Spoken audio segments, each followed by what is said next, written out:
I'm a proud product of post-independence India. I was born only 4 years after independence. It's been an amazing journey in the last 33 years since liberalization, but are you satisfied with the GDP growth? Post-liberalization period, we have done better, no doubt about that. But is it good enough? It can never be good enough.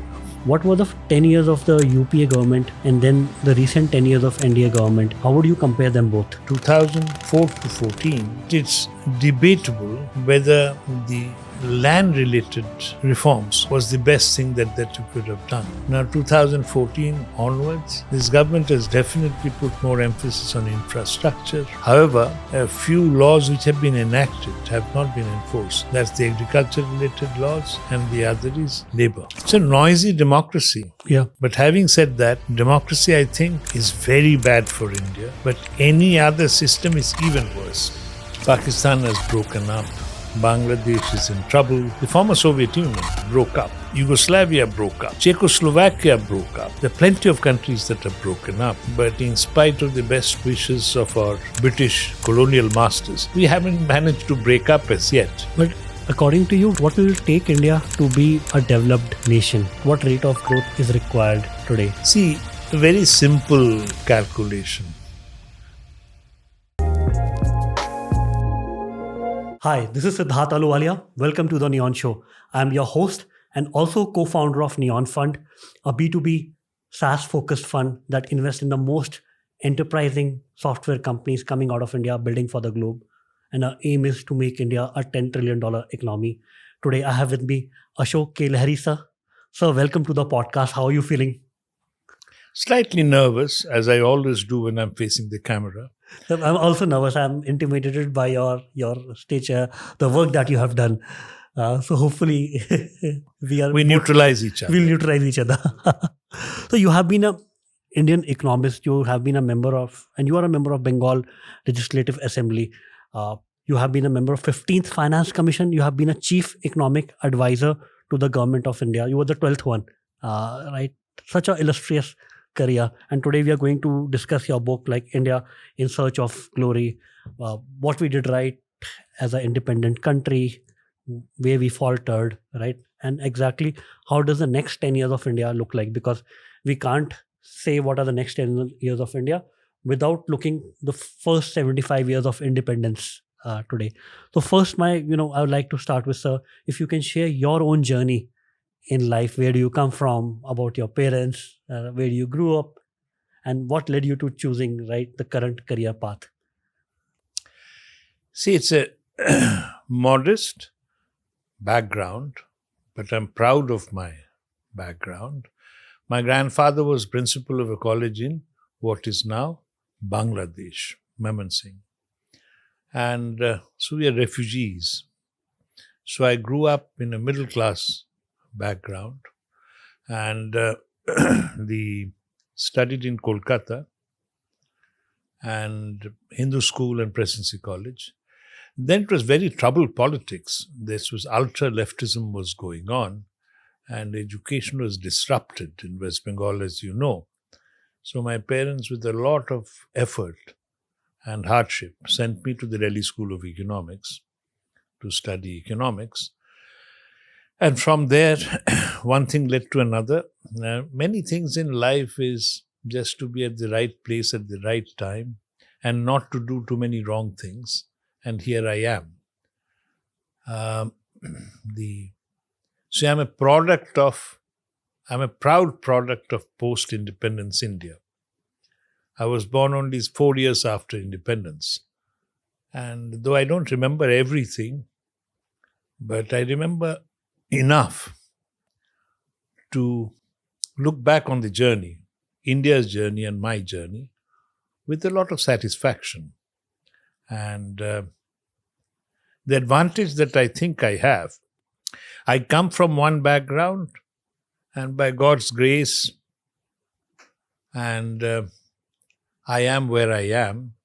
So the normal distinction between India and Bharat, I know, having worked in various places, including abroad, I know India. And I also know Bharat, not only for my childhood, but I've gone back to a semi-urban rural constituency in a very remote place in West Bengal. So I have the advantage of knowing Bharat as well. I shouldn't overstate. Knowing Bharat is not easy. People spend a lifetime in search of Bharat. But I know a little bit, and I know a lot more than what I did, say, even 12 years ago. And how did a career in government happen? Career in government, I'll tell you, as I told you, I was a middle class boy. I taught in the Delhi School of Economics for 13 years. And then money was always a problem. Yeah. And I thought that the best thing about abroad is those dollars. Yeah. Dollars are good. So I happened to get a job in the World Bank, then IMF. Yeah.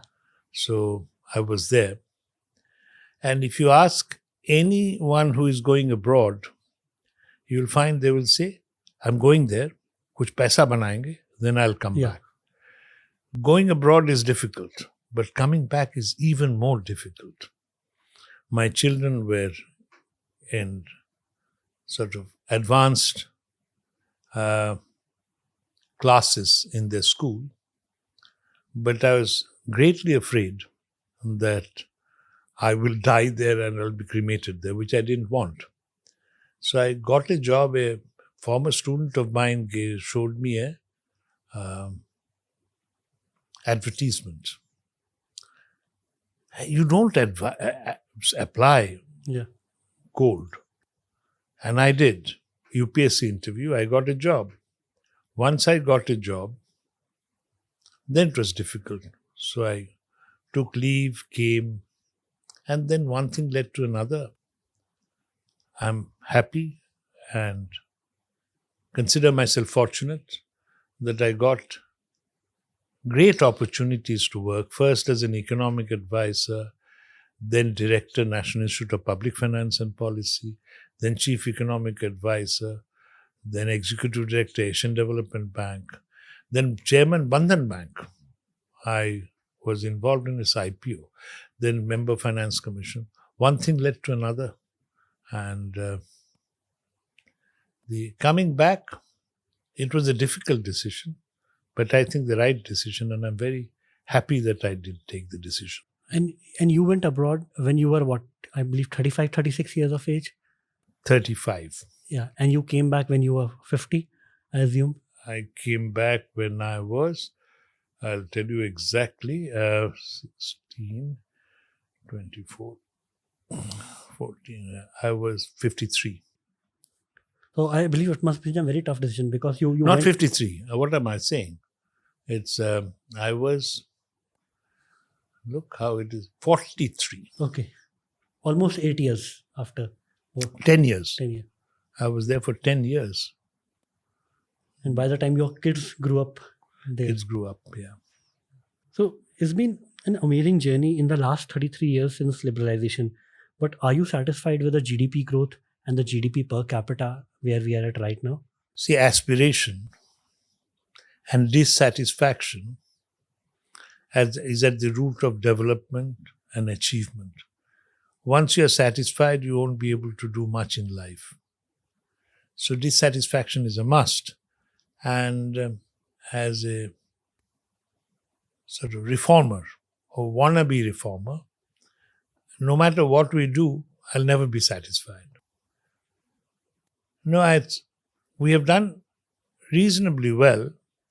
You remember that fantastic coinage of the term Hindu rate of growth by Babu Rajkrishna. I mean, many people say, what is Hindu about it? But it was a very catchy phrase. And the fact of the matter is that we used to grow at 3.5%, 4%. Given the fact that our great-grandfathers before independence couldn't even grow at that. 0.5% or 0.25% would have been fantastic for them. And so it was not bad. But as soon as you look at East Asia and China, then you realize, and Japan, in the post Second World War period, they grew at double-digit rates for 25 years in a row. And so we are not happy. Post-liberalization period, we have done better, no doubt about that. But is it good enough? It can never be good enough. But according to you, what will it take India to be at least, from a GDP per capita, a developed nation? What rate of growth is required today so that your grand could say, I live in a developed nation? See, very simple calculation. My back of the envelope calculation is you divide 67 by the rate of growth, and the number that you get is the number of years that will take for your income to double. So if you're growing at 6.7%, roughly in 10 years you will double your income. So now depends, what do you define as developed country? I think, let's say GDP per capita between $10,000 to So 14,000. 10,000. Right now it is how much? 2,000? 2,000. Around 2,000. So you have to grow 5 times. So you have to double twice. That will take you to 4. So let's stop at 4. Yeah. So if you're growing at 7%, it will roughly take you 20 years. So 20 years will take you to 2044. Give another 3 years. So 7% growth day in and day out every year will take you to over 10,000 by 2047. That's what the government keeps talking about. Now, when you talk of 7%, mind you, we haven't had a decade where there is no unanticipated crisis like COVID. There could be a war somewhere. So you have to give some concession. So at least 7% growth every year, or on average, is essential. And again, it's no rocket science. For what you have to do is education. I mean, if we can educate those little boys and girls who are just roaming around in shorts now and playing football or something, if you can educate them properly, if we can make sure that they're healthy, they don't suffer from morbidity or stunting, and we provide them with infrastructure, they'll do the rest. I love one comment by Galbraith. Schulz also used to say that there is no country in the world where the people are literate and poor. And there is no country in the world where the people are rich and uneducated. So I'm a great believer and I have a lot of faith in the young boys and girls. All I have to do is to give them the education and the health. They will do the rest. And what are we doing today as a policy that to make sure that at least we reach 80 to 90%, making sure these young boys and girls, the 80 to 90% youth of India gets educated to basically primary and higher secondary level? Siddharth, the problem has changed. Initially, the problem was enrollment. Yeah. How to get those little ones into school. That problem has been resolved.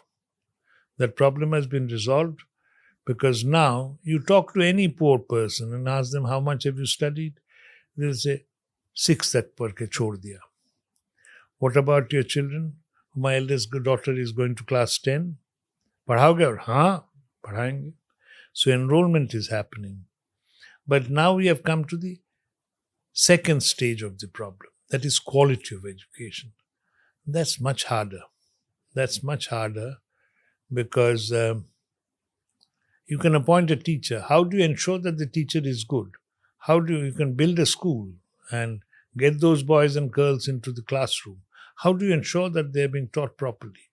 That, I think, is more, the detailed work needs to be done. And I don't think you want to get derailed into that discussion now. But now we have to focus on quality of education. That's very important. And I think it's very important to know that what next 10 years are going to look like, to study our recent history. So for it, I would like you to, for our audience, to delve upon what were the 10 years of the UPA government from 2004 to 2014, and then the recent 10 years of NDA government, 2014 to 2024. How would you compare them both? See, 2004 to 14, the UPA government's emphasis was on three rights. I think right to information, right to food, these are important. Yeah. Because when the country is developing, you can't afford to have a situation, particularly in a vibrant democracy. I think right to information is extremely important. It leads to transparency. But it's debatable whether the land-related reforms or legislation was the best thing that you could have done. Because no matter what you want to do, you will need land. Whether you want to open up a jalebi shop or whether you want to set up a factory or anything. Huge factory for microprocessor, you need land. You need land to set up a railway line. You need land to everything. To make land acquisition so difficult and so expensive, so many people think that there was a need to ensure that the poor people are not dispossessed of their land without compensation. But the question is how to strike a balance. And particularly, the best way of acquiring land is by paying a price at which you are willing to happily selling it to me. Yeah. But at times it may happen that 1,000 people have sold their land, but 27 people are resisting because they want to blackmail. Now, the sovereign authority, as long as it's a fair administration, because you have to avoid the other problem, and the name of acquisition, some political leaders or bureaucrats are making money by acquiring land. So the devil is in the details. But I think land remains an open question. But see, UPA government's time also, and there was growth, but then the coalition became such that there was policy paralysis. Especially the second period was a period when the UPA found it very difficult to move forward.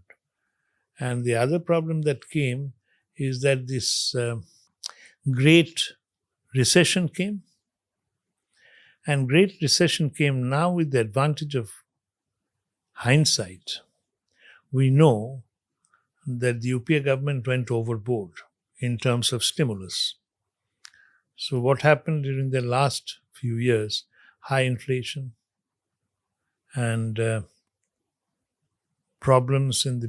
some incipient problems in the balance of payments. So that is how the UPA government ended. And then there was this corruption charges. Yes. So it was a messy end. Now 2014 onwards, this government has definitely put more emphasis on infrastructure, and the policy paralysis is gone. However, a few laws which have been enacted have not been notified as yet, have not been enforced. That's the agriculture-related laws, and the other is labor. So it's a noisy democracy. Yeah. But having said that, democracy, I think, is very bad for India, but any other system is even worse. Yeah. And I'm a great believer that what we are doing is right. And you are feeling that we are on the right track right now? Right track, because buddhi, subuddhi will dawn. Yeah. I mean, Indians, we may take time, but ultimately we decide to do the right thing. Yeah. So you mentioned right? Democracy is a noisy process, right? And we wouldn't have any other way. But what is happening today is, uh, you know, Kolkata, the Bengal, is your homeland, and it's become, it's almost on the verge of president's rule.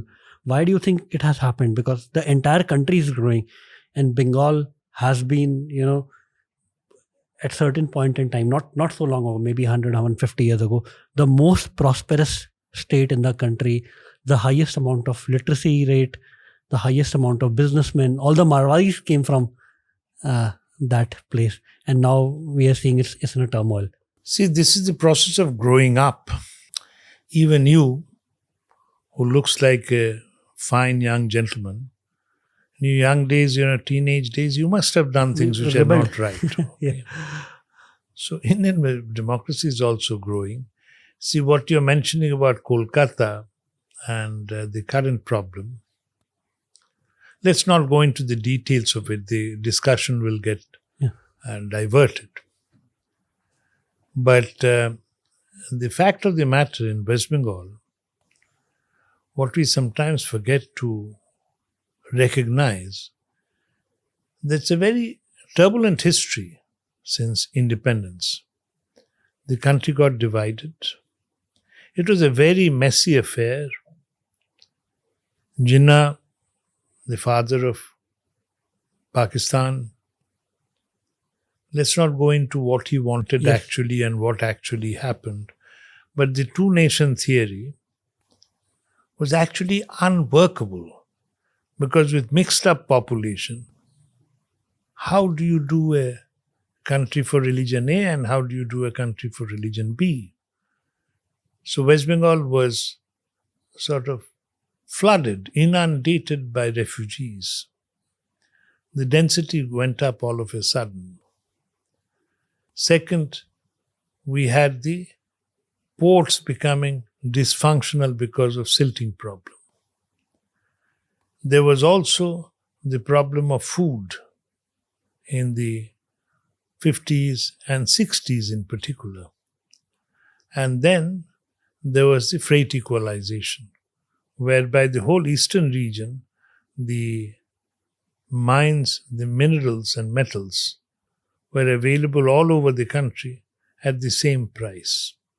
So the eastern region lost its advantage. So West Bengal became a hotbed of dissatisfaction and leftist ideology, food movement, trams and buses were burned. And when I told you that I left Bengal and went to Delhi, it was at that time, the peak of that movement. Now, why is West Bengal going through this? It's not only West Bengal, other areas, but I don't want to take away from the fact that it's a very unfortunate incident. It shows a failure of our administration. It's a failure of our education process. Whatever happened to that young lady is most unfortunate. It's unbelievable what whoever the unknown people did to her. I mean, it's beastly almost. But let's not get into that. I mean, let's not get into a West Bengal. That's another book project, hopefully. But my goal is what we can learn from it so that no other Indian state suffers the same fate tomorrow. No, you can be talking about two different things.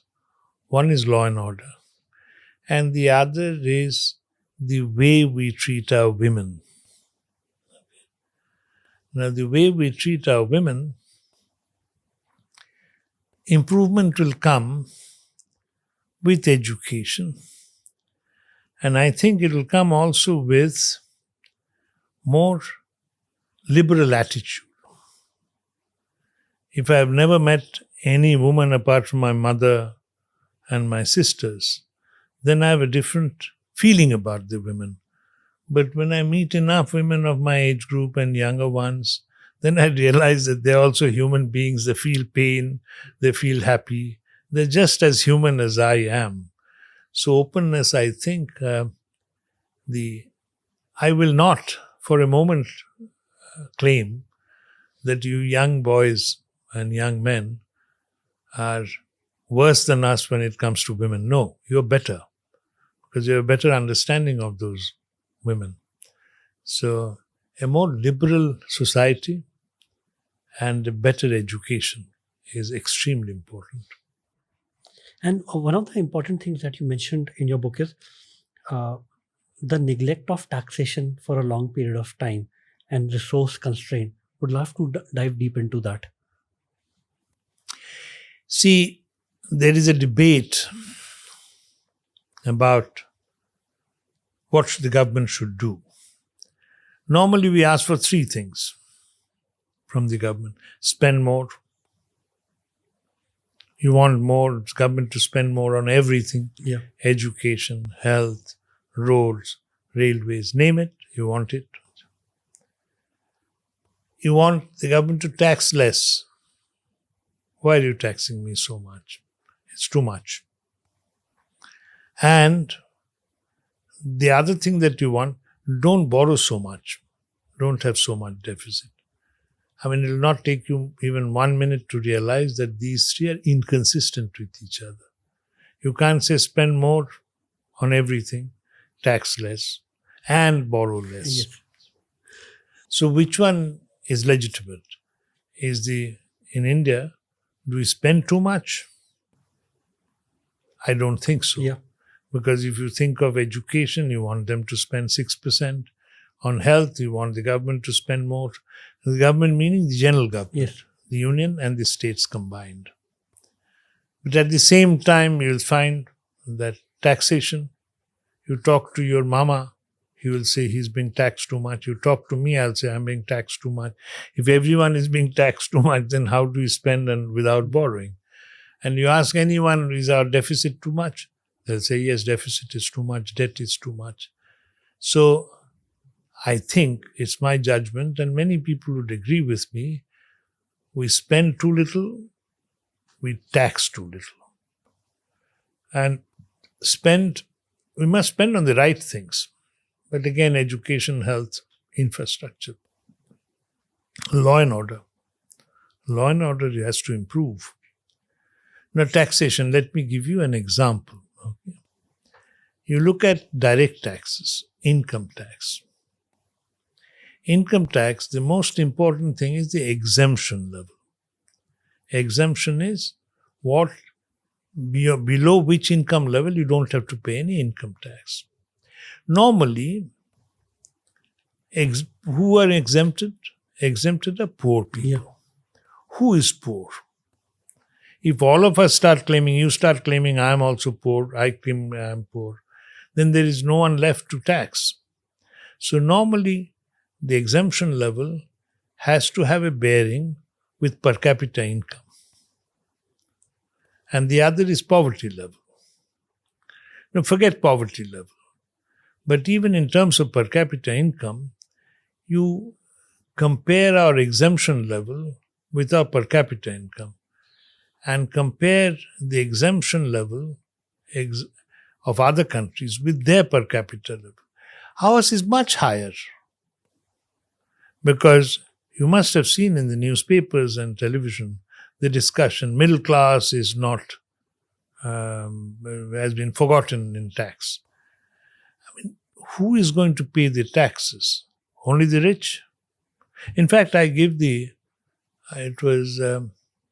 is discussed in the book that we have tried it in the past. You can say, don't tax the middle class, catch hold of the big guys. During Mrs. Gandhi's time, Indira Gandhi's time, in the 70s, she was finance minister for a short while, then Y.B. Chauhan came. At that time, the highest rate of income tax was 97.75%. You earn 100 rupees, the rich can keep only 2 rupees 25 paise, the rest is taken. And then, this was the height of socialism. Tax revenue was not much. Then Vanchu Committee came. Vanchu Committee said that black money, the reason is this confiscatory income tax. Income tax didn't go up. So this particular thing that people talk about, that spare the middle class, tax the rich, it's not possible. We have tried it in the past and failed. And later it was brought down during Mrs. Gandhi's time. So I think taxation has to be broad-based and moderate. Kautilya used to talk about that. You have to collect like the bees collect honey without harming the flowers.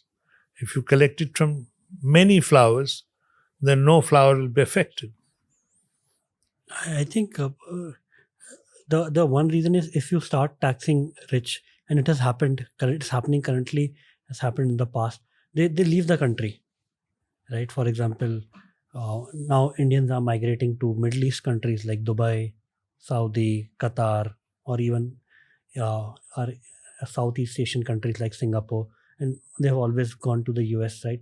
Because some states like Texas, there's no state tax, there's only the federal tax, right? So it's a balance. I think is very difficult here to achieve. I can't blame the government here because there's no easy middle way. Yeah, but what we can do, don't change the exemption level. Yeah.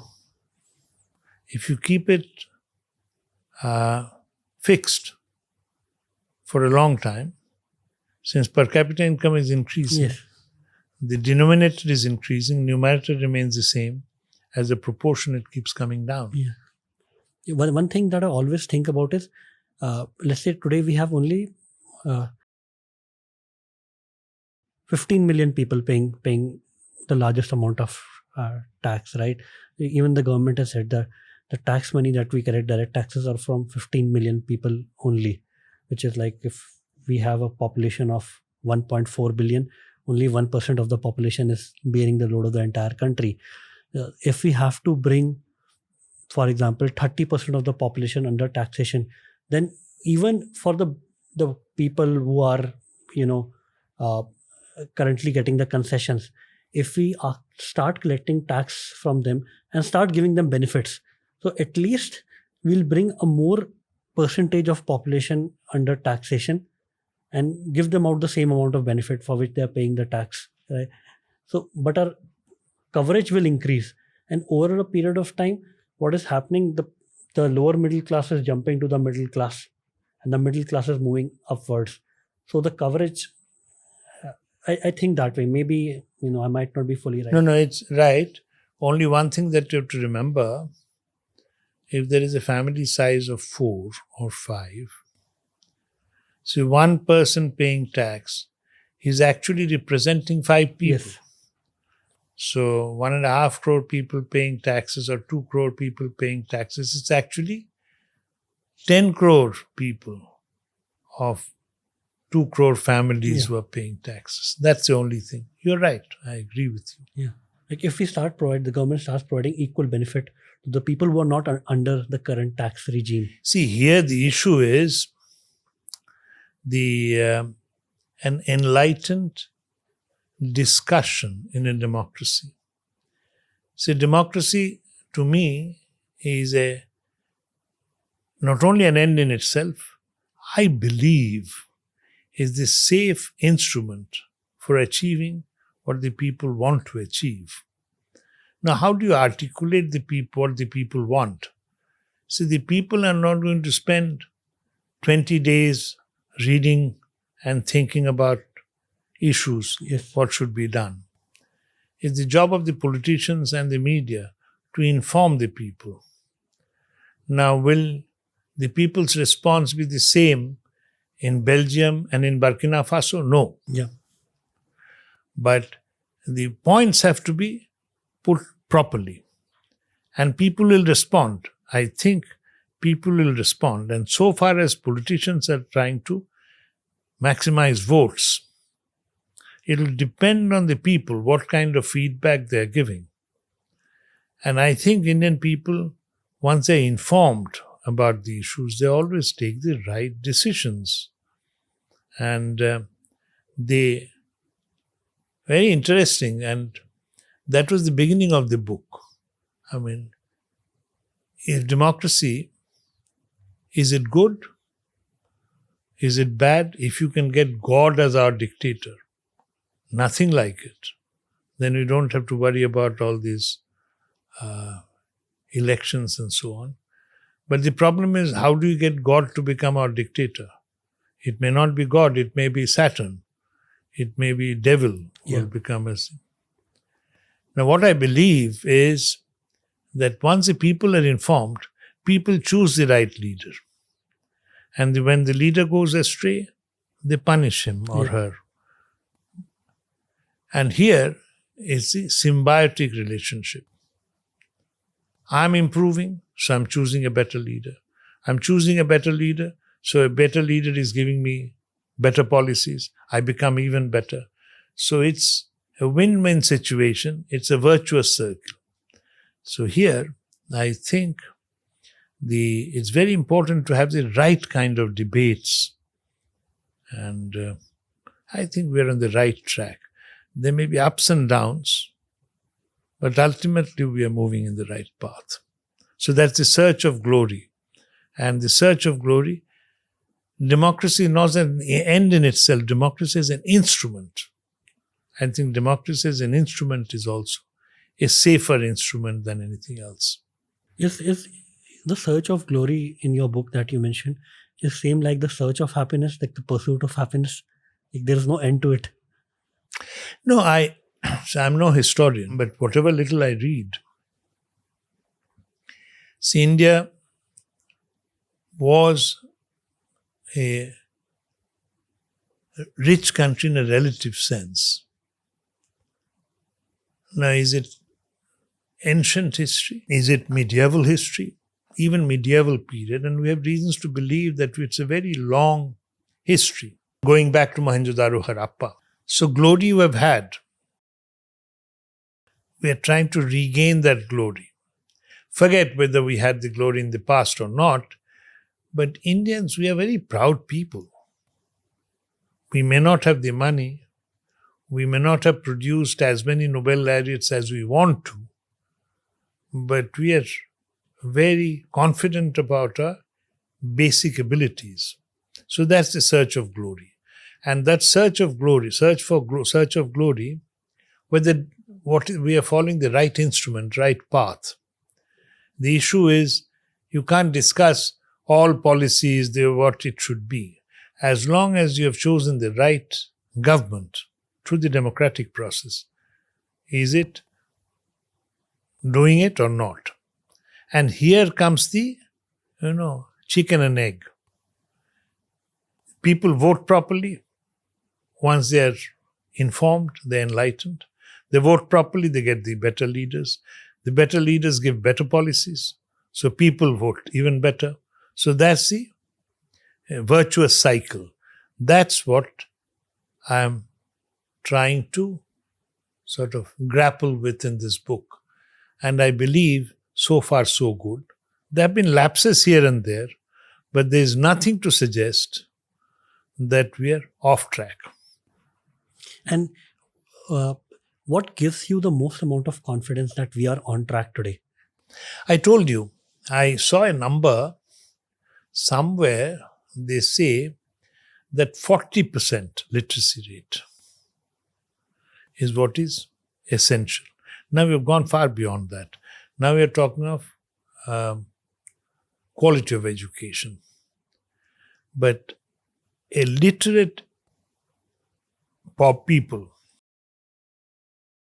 and in this country with so much variety in terms of fertile soil, agroclimatic region, and ability, I think now, would I claim that we are on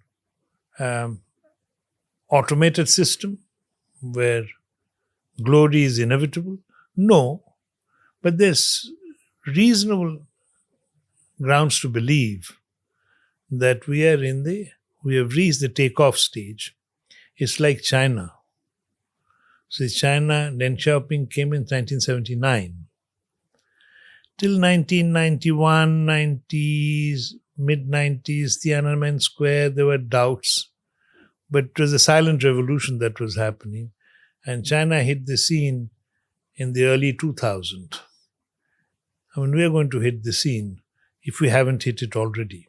And now you look at the international newspapers or international media, there's fair amount of confidence there about India. And I'm happy that we don't have that much confidence here. Overconfidence leads to disaster. So I do not mind this thing that, is it really happening? Let people have their doubts, because that will strengthen the process. I think the other data point is FDI today is at its lowest, right? How do then we say that the foreign markets have confidence in India when they are not ready to put their money where the mouth is? Now, this particular thing about FDI, see, money naturally is a shy commodity. It doesn't like uncertainty. And we have seen in all periods of uncertainty, money has a tendency to go to rich countries, especially the United States. Now, uncertainty, the geopolitical uncertainty, Ukraine, Russia, then in the Middle East, Palestine, Israel, Iran, Turkey, and then the US itself, election, Mr. Donald Trump, what will happen to the rates, what will happen to the dollar. There's a lot of uncertainty. So I think FDI will naturally be shy at this point of time. But in the medium term, after this uncertainty gets over, I think FDI will resume its journey. But maybe we need some more opening up, because if you want to be integrated in the supply chain, you need to give more concessional treatment or low taxes on inputs that will be brought in, because that is what is going to go out again. One other interesting thing is till a few months ago, Bangladesh was said to be on a path of development, and its GDP per capita was said to be higher than that of India, and suddenly it collapsed. Right? Do you feel this is because internal turmoil? Because the country GDP per capita is a good measure to measure how the country is doing, or is it because of external influences? And the why I'm asking this question is because it's one of the closest neighbors. No, Bangladesh definitely. I mean, Bangladesh is our neighbor, and we have had very cordial relationship with Bangladesh ever since 1971. But again, I don't want to comment too much on a foreign country. But there are doubts about how healthy the democracy was in Bangladesh in the last 5-10 years. The allegations that the elections were not fair. And that is again another factor that bolsters my faith in democracy. Don't play around with it. Let it be. The steam will come out and you'll be okay. So Bangladesh, what has happened is that democracy was slightly compromised, and it's a reaction to it. Second is corruption. Again, I'm no expert on Bangladesh. There are allegations of corruption. Corruption is a dangerous thing, and beyond a point, it can destabilize the polity. So, Bangladesh, I hope, will get its act together fairly soon and resume its growth. Yeah, because India, as you said earlier in our discussion today, is surrounded by unstable neighbors, right? And as a region, to it's not a good situation to be in. Even if we are developing fast, you don't want your neighbors to be poor if you are rich. I want my neighbors to be healthy, wealthy, and wise. Yes. And you mentioned in a conversation just before this podcast that today in this room, we have one Bong Bengali, we have two people from UP and two people very diverse background from UP. I'm a Punjabi. My wife, she's from part of Shahjapur, Eastern UP, and we have a Mallu, a person from Kerala, and we are very comfortable sitting here together with each other. There is, I think, zero friction. That's how I would describe it. You also mentioned one thing that our fathers, great grandfathers, or grandfather wouldn't have had the same. Can you elaborate more on that? You see, you must be, as a young Indian, you must be aware of the fact that it's a very troubled region in South Asia.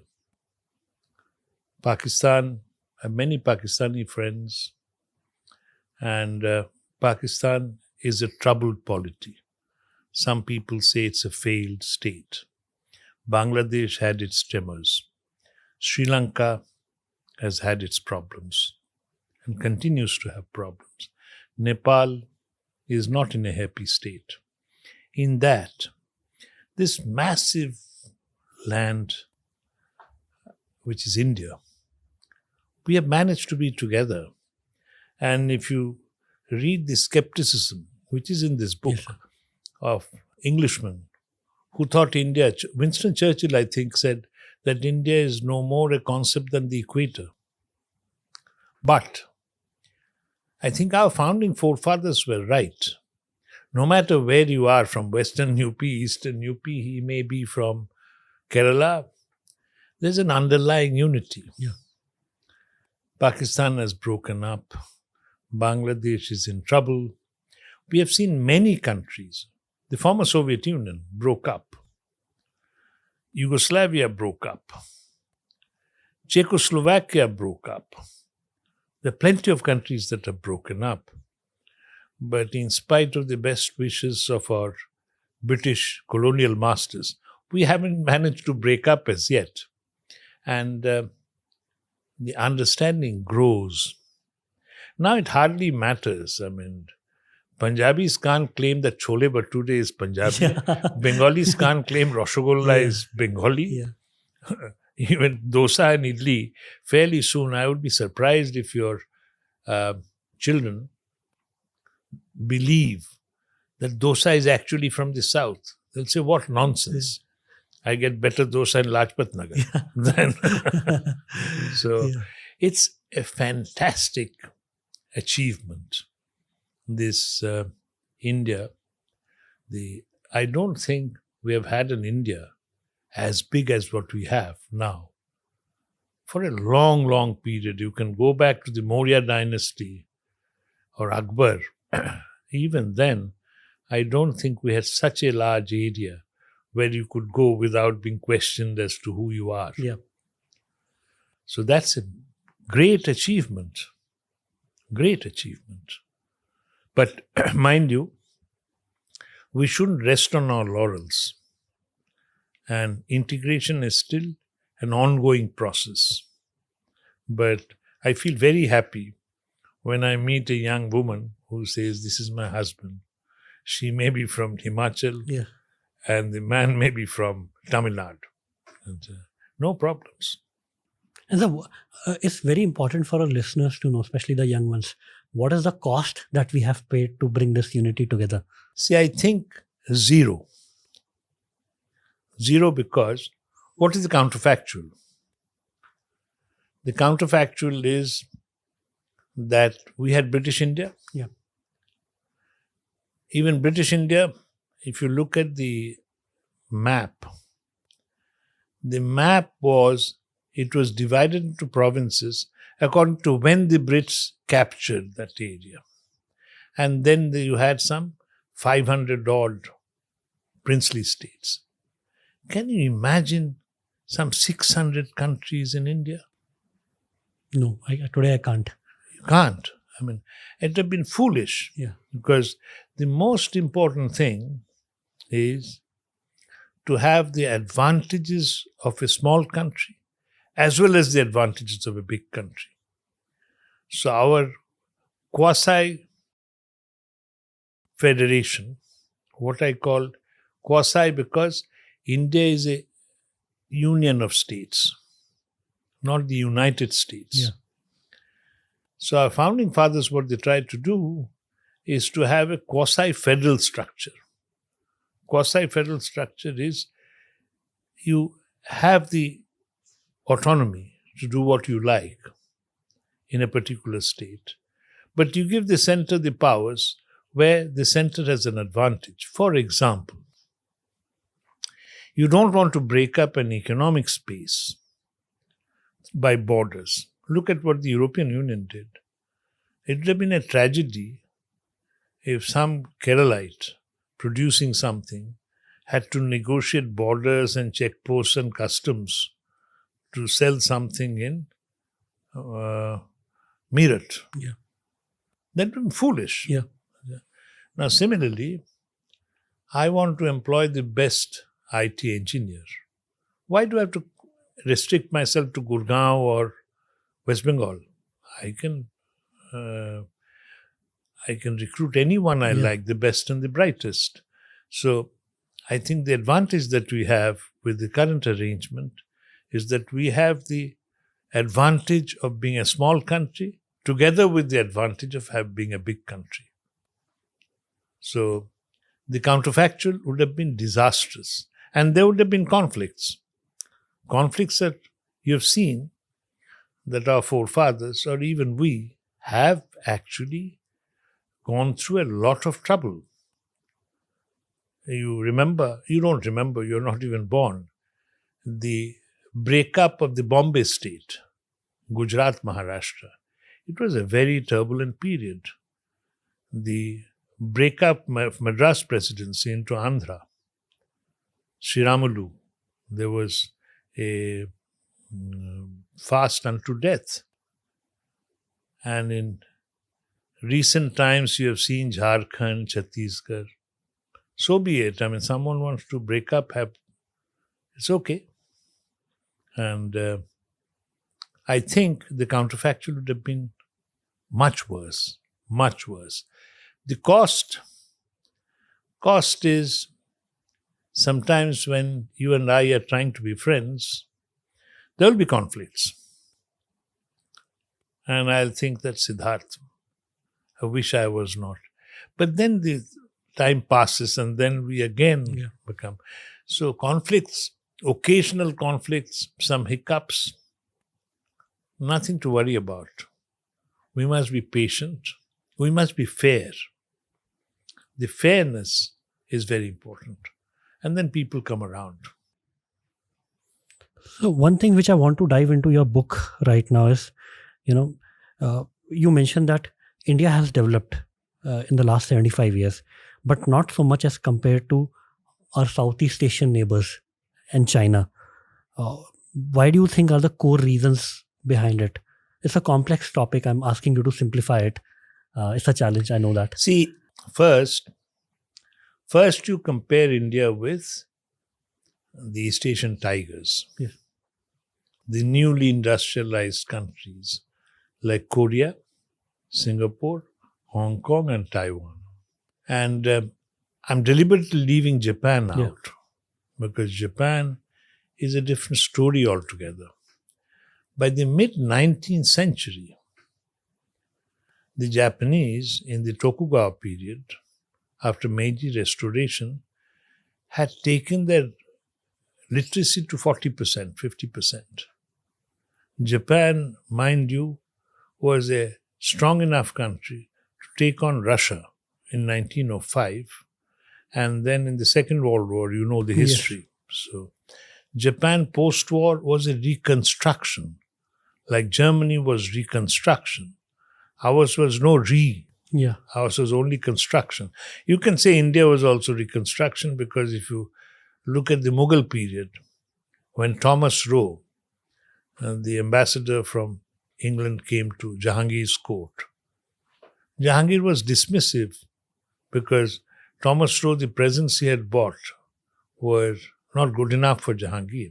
But anyway, going back to Korea, Singapore, Taiwan, and Hong Kong, the Vietnam War was there. Then Korea's history, as you know, Japanese occupation, then the Americans, it got broken up. But I'm not taking away from anything from what they have done. Yeah. It's a very creditable achievement. But their emphasis was on education, health, infrastructure, and they did what they did. Vietnam War was going on. Some people may say that they took advantage of their political position on the Vietnam War. But no matter what, you can actually see the common thing, and I'm a great believer in that, the emphasis on education, health, infrastructure, and openness. Openness not only to foreign trade, but also to investment. We had a different path. Mind you, I'm very fond of a statement that a leftist friend of mine, senior to me, used to say when in our younger days we used to mention the East Asian tigers. He would say, a mouse cannot be modeled for an elephant. So you can dismiss this states as mice. Unfair. But fair enough, you say that India is different in terms of size. Its problems are more variegated than what they faced. But what has changed it all is the Chinese reconstruction and Chinese progress. So it's obvious. I mean, I don't have to tell you why we have done far worse than China. But mind you, when you do that, the calculation of what or measurement of what you've achieved cannot be only in terms of rupees and paise. China has got through its own tribulations. You remember the Cultural Revolution? Yes. Now we know enough how under Mao Zedong's China millions perished. Their leaders were persecuted. We have done none of that. So we have done it in a very civilized way, whatever we have achieved. And I'm very proud of the fact that our ancestors, our seniors, we maintained democracy. Yeah. And democracy is valuable. Democracy is an end in itself, even you can say. Now we are more sort of ambitious. Yeah. We say democracy not as an end in itself, it must deliver Yeah. also. So we want to have the cake and eat it too. Yes. And we will. Yeah.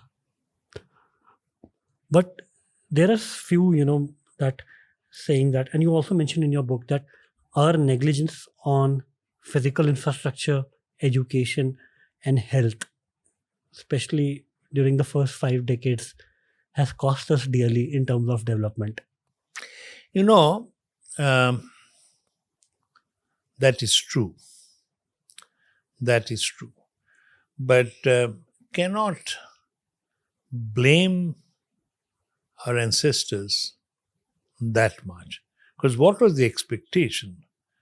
The expectation was in this country where we know now that per capita income did not increase at all in 300-400 years. It increased by, I think, some 12%. Per capita income in 300-400 years by 12%.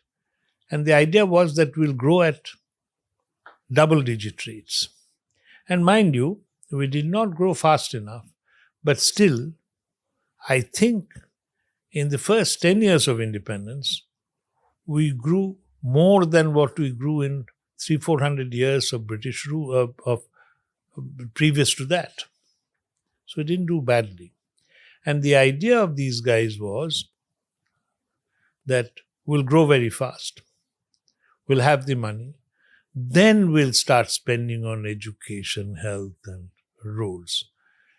And in retrospect, I think that was not quite correct. But let me tell you, Siddharth, what kind of discussions we used to hear in the younger days. They were very worried about educated unemployed. And the problem was that they used to say is that if you educate these boys and girls, we'll have more of educated unemployed, and that will be a problem. Now we know, don't bother about the fact whether they'll be able to educate, give them employment or not. Educate them, they will employ other people. Yeah. But that fear can be palpable because educated unemployed can be a political menace. So yes, I wish we had spent more, given more attention. And in education also, mind you, we didn't do badly in terms of higher education. Our ancestors did set up the IITs and the IIMs. And that is what you see reflected in the IT revolution in India. But did we give enough attention to primary education and secondary education? Perhaps not. That was a mistake. Similarly, if you look at the first few decades after independence, we didn't spend enough on roads and railways. And the railways, we had a much more developed railways than China at the time of independence. Look at Chinese railways now and our railways. We are far behind. The Chinese have the fastest train globally now. Globally. And you can't compete with them now. Now, in terms of the extent of the railways, railway connection is very important, not only for people's mobility, even for taking goods. Rail is the cheapest form of communication and sending goods, not roads. But road transport has a larger share of our freight traffic than railways. And I believe now, at this point in time, we are realizing the importance of airports even in smaller towns. Like US has, for example, 40,000 airports. But airports, yes, I agree with you, but I wouldn't put that much emphasis on our failure to develop airports. Yeah. Because mind you travel by air now almost every week. Yeah. Do you know when I traveled by air for the first time in my life? After my master's exams. My father got transferred from Delhi to Kolkata. So as a dependent, I was entitled to first-class train fare, which was equivalent to airfare. Yeah. And how delighted I was that I'm going by plane. And I was at that time 22. I believe it was only Air India back then. Yeah. Indian Airlines, not Air India. Air India was for foreign travel. Yeah, no, thank you so much, sir. It's been a really interesting discussion. I learned a lot from you. My listeners, I hope, learned the same that I learned from you. And, thanks to you for writing this book, India in Search of Glory. I wish my listeners go out and read it, right? And we can have another discussion again in a few months' time on going more in depth. Thank you, Siddharth. Thank you.